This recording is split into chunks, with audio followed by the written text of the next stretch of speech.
हम जिक्र कयूं त मुस्लिम लीग धड़न के मुतहद करण लाइ सरगर्म काफ लीग सरबराह चौधरी शुजात हुसैन, पीर पागारे, परवेज मुशर्रफ ऐं गोस अली शाह सां धार मुलाक़ात कई।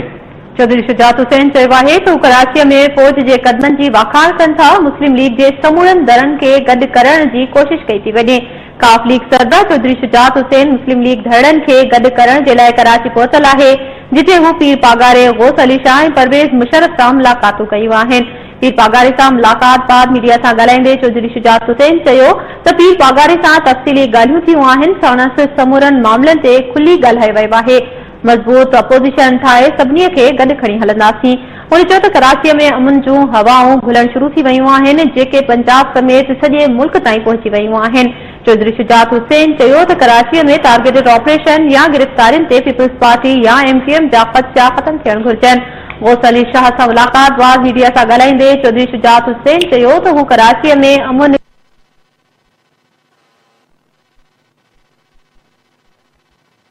कराइण ते फौज जे किरदार जी वाखाण कनि था। हिक सवाल जे जवाब में चौधरी शुजात हुसैन चयो त मुल्क में को बि परॾीं वज़ीर नाहे त पोइ मुल्क परॾीं पॉलिसी कहिड़ी हूंदी। गोस अली शाह चयो त मुस्लिम लीग धड़नि खे गॾु करण बाद ॿई हम ख़याल जमायतुनि सां बि राब्ता कया वेंदा। चौधरी शुजात हुसैन पीर पागारे ऐं गोस अली शाह सां मुलाक़ात करण बाद परवेज मुशर्रफ जी रिहाइश खां पहुची साणुसि मुलाक़ात कई। परवेज मुशर्रफ बाबति पुछियल सवाल जे जवाब में संदसि चवणु हो त हुन अहिड़ो को बि कमु न कयो आहे जंहिं ते खेसि गद्दार करार ॾेई सघिजे।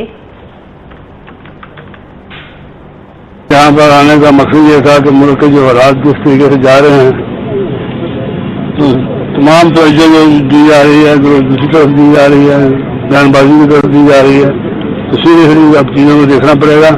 पहली दफ़ा क्योंकि बड़ी साल गुजर चुके हैं, मैं इंटीरियर मिनिस्टर रहा हूँ, तो उससे भी ज़्यादा इस वक्त जो अमन की सूरत जिस तरीके से इन्होंने बेहतरी की है आदमी ने, उसकी मिसाल नहीं दी जा सकती। और ये किसी एक पार्टी के खिलाफ नहीं होगा। ये कहना कि लोग कहते हैं कि MQM के खिलाफ ही सारा कार्रवाई हो रही है, बिल्कुल नहीं। MQM में बड़े अच्छे लोग भी हैं, पढ़े लिखे लोग भी हैं, मुल्ज़म लोग भी हैं, लेकिन कुछ जो इस तरह का एलिमेंट है उससे परहेज करनी चाहिए।